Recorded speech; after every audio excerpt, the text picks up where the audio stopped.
welcome to part 2. So the bunny is still with me in Lost in Rock. We're going to talk about more of the hidden neighborhoods this time. We just talked about more of the flagship ones, the ones that are easy to get to, especially if you are using Google Maps, but maybe you want to explore the island by yourself. You don't necessarily want a tour guide or a realtor with you, but we're going to talk about more of the more hidden neighborhoods that don't usually come up on the Google, like on the Google searches and all of those things. So we talked a lot about the West Side. West Side is highly Googled, so we're gonna talk about as soon as you leave West End, you're gonna get into like a mangrove bight, Gibson Bight neighborhood. This bunny's just gonna go with us the whole way. If I trip and fall on my face, you know why. He'll be fine. We'll see. So you have the Gibson Bight, which is one of my favorite places because it's not really walkable anymore, but it is scooterable, so it is great for long-term rentals. Well, that's one of my favorite places if I was going to invest. Sandy Bay is going to be a very large strip of land from Gibson Bight all the way to Mud Hole. But we're going to keep passing that, and actually, we're going to back up a little bit because we skipped Flowers Bay when we were talking about West Bay, between West Bay and West End. So when you go back to the T, there is a wonderful neighborhood on the South Shore. There are several wonderful neighborhoods on the South Shore, but there is a decent bit of development in West Bay, Flowers Bay right now. Lots of lots being sold, lots of development. You are on the beautiful South Shore, so you do have those South Shore breezes, which is a wonderful thing. You will pass Flowers Bay. You will also pass a lot more neighborhoods, which I am skipping over a ton of the neighborhoods, but just so you kind of get the bounds. You're also going to pass the Roatán, and you're also going to probably see some cruise ships and the airport, because once you go toward the Flowers Bay Road, you're going to take a left. I know we're always taking lefts in these videos.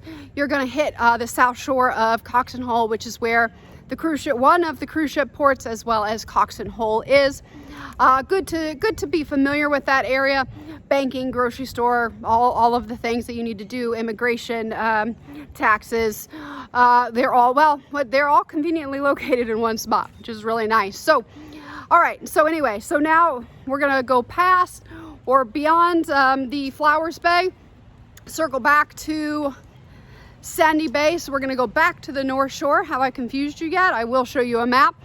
And we're going to go to a neighborhood called basically Mud Hole, which is, you have Blue Harbor is another small, really nice neighborhood. You have Turtling Bay, which is another new neighborhood. Hottest Sparrow, which we briefly talked about. And this is all on the North Shore, and it's in between, Sandy Bay, Lost in Rock, and the Brewery or Palmetto Bay. And it's on the new road, so it is kind of a triangle that does avoid Coxen. You get to kind of detour past Coxen, and it spits you out in Los Fuertes, which spits you back out on the South Shore. But there's several neighborhoods on the North Shore. The thing to note about the Turtling Bay, Hottest Sparrow, Palmetto Bay, all the Brewery neighborhood is where the Margaritaville is going to go, or in that vicinity on the North Shore.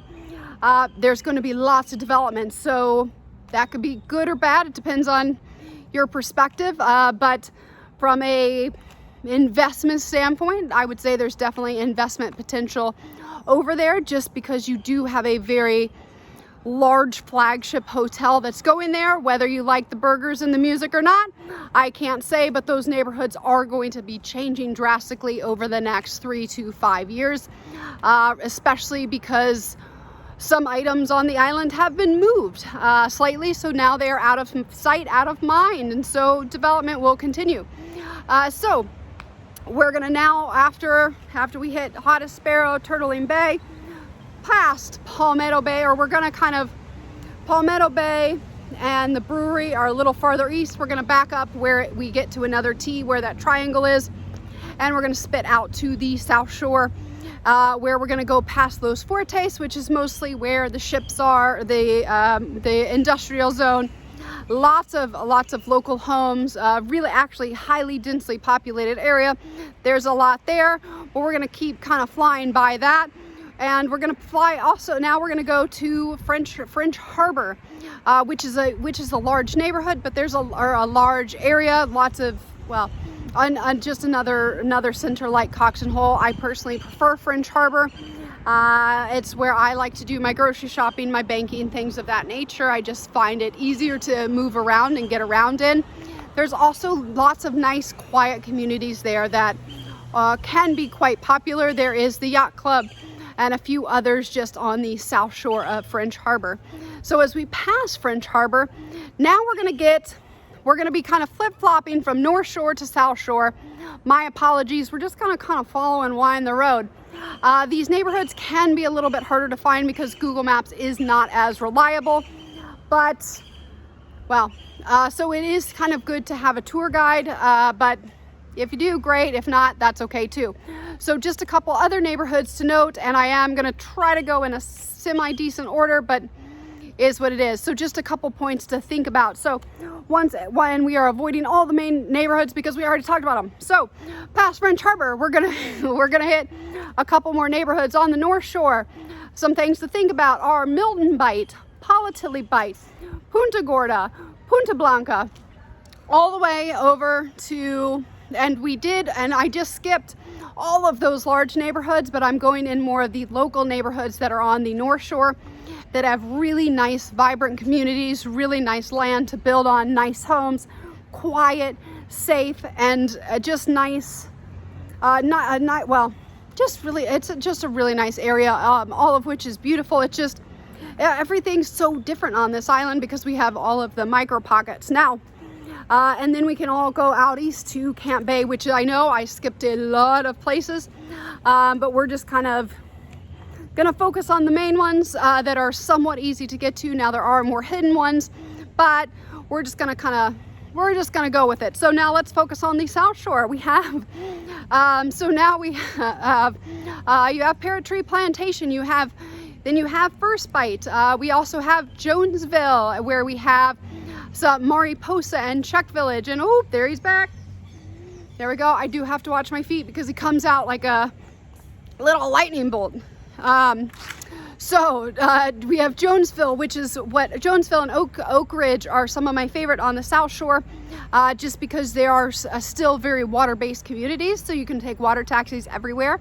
It's actually much easier to get to a lot of restaurants and do things if you are going via boat, which can be same is true as if you want to go from Palmetto Bay to Pristine Bay. It's going to take 27 minutes by car, and it's like 10 minutes via boat because they're actually right next to each other. You just have to go back and forth so many times on the island. So Jonesville is really great. You also have the Czech Village with a lot of really nice neighborhoods kind of tucked in on Jonesville Road, this is all on the south side. And then you do have more of the water-based community over in Jonesville, nice quiet neighborhood. And if you keep going to the east, you also have Oak Ridge, which is where we have a lot of mangroves, mangrove tours, same as Jonesville, but we do have more of that water-based community, which is a lot of fun, a lot more authentic, I would say. So you do have those communities. We're gonna keep going past all those places. Now there are a lot more communities here, but this is where the roads get a little bit more difficult. They don't always connect, so I'm trying not to take you anywhere where I know Google Maps is not going to take you to the right place, even though some of the things in Oak Ridge and First Bite and Calabash Bite, these are all good ones to go to. Just sometimes the roads wind a little bit and you're just going to have to take a U-turn, but you're going to keep going out east. So you have kind of the Punta Blanca. So we're kind of on the Punta Blanca, and we're going to go past Diamond Rock. You have a lot of neighborhoods over there, just both on the North and South Shore, but you're going to start to see a little bit more development on the North Shore. And as you veer your way to Camp Bay, there's many neighborhoods, and they're all kind of Camp Bay-esque, if you will. It's a large area, almost like Sandy Bay. You have Camp Bay Estates, you have Atocha, you have just so many just private little neighborhoods, but it's all in kind of that Camp Bay corridor, which is on the North Shore of the island. So we talked about a lot of neighborhoods. This is kind of like round two. This is a little bit harder to get to, and we still haven't even talked about the secret neighborhoods that, well, sometimes it can be a little difficult because we don't really have road names, or sometimes we do, and I did mention them, so it's kind of few and far between we actually have road names. But this is a good head start to start doing your own island tours. It's always great to just grab someone that knows the island, take you on a tour. If it's you know, if it's a tour bus, if it's a Jeep, if it's whatever it is, it's really nice to get to walk or drive around in the neighborhoods. I would take a four-wheel drive car because we do have some steep hills, because we have wonderful, beautiful topography. Your local realtor will also do these things, but it's also nice to just kind of get out and do things on your own terms, so not always looking at houses. Oh, but I did, and I just forgot, French Cay is one of my other favorite neighborhoods on the South Shore. It is right between Barefoot Key and View Resort. It's a beautiful neighborhood, and it's the location of the last gas station that has a working bathroom. I know that should have been tip number one. That's your last stop to use a public restroom, a public clean restroom, and a gas station, because you're going to go past that Texaco. You are able to get gas, but the toilets do not work, my friends. So pro tip, that's your last stop. And that's what I tell all my clients. I was like, we're going to stop here. It's going to be about 3 hours before we're back. We're going to stop here again. Say the same to my kids, and I do the same to myself. So there we go. The pro tip of the day. French Cay is a wonderful, really nice community too that I did forget about. So thank you guys for tuning in. I know this is about 23 minutes of just boots on the ground, but nice to be able to tour the different neighborhoods of the island. And we haven't even gotten to the more secret neighborhoods, which if you want to go see those, we are going to have to go in a car or go via boat, because well, it's just too hard to explain. So I can't wait for you to be in Roatán and enjoy your boots on the ground.